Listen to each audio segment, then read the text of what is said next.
We are joined by Amanda Duncan, the director of the Board of Elections in Catawba County. It's an exciting time with the elections starting, and I guess it's not going out on a limb for me to say this is your busiest time of year. Correct. Early voting starts. It'll run from the 17th until November 2nd.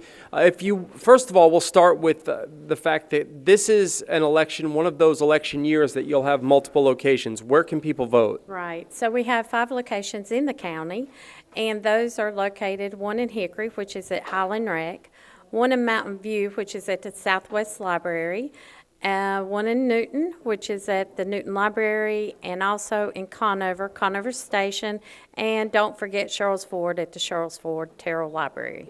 I guess the folks in the southeast part of the county need to be served as well. Right. Do you expect higher numbers than usual this year? Yes, every presidential election we do have higher numbers. Back in 2020, at early voting, we voted over 55,000 people. What do people need to know about this process? Is there anything that you need to tell them? Anything changed this year from previous years? So, yes, there is a change, and it's a major change, so just be prepared. So when you come to an early voting or even election day, you must show a photo ID. That's the one major change from the last presidential election.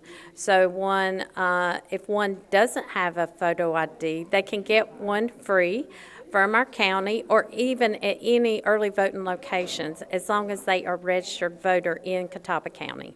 Speaking of that, people can register during early voting, correct? Correct, they can. So if you missed a deadline, which was October 11th, you can register at our early voting locations and vote at the same time.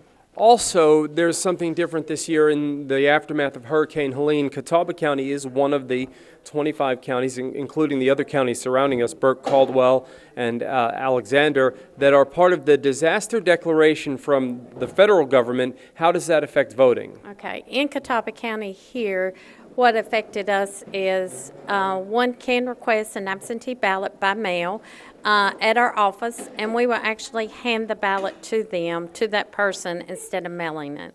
Okay. And they have up until November 4th at 5 p.m. to do that.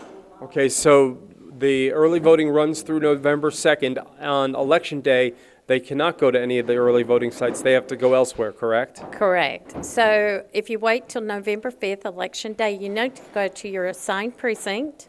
And if you do not know that, you can find it on the website, the State Board website, or call our office. If they want to know anything, the folks watching, as far as Catawba County is concerned, what's the best way to find out about voting here in this county? The great source that we have is our website, catawbacountync.gov, and go under Election Services, go under Elections Department. Well, thank you so much for taking the time to join us. I know this is an exciting and a busy time. You're getting set up as you and I speak here, getting the sites ready. But thank you for your service, and also to you have wonderful poll workers as well. Right. And I consider them, all of our poll workers and all of our staff, our election heroes. These guys are behind the scenes that the individuals don't see, and these are the heroes that make this election successful. Absolutely. Thank you, Amanda Duncan. Appreciate it. Amanda Duncan, the director of the Board of Elections for Catawba County, with early voting getting underway, and it will run from October 17th in November 2nd. And reporting for WHKY News, I'm Rob Eastwood.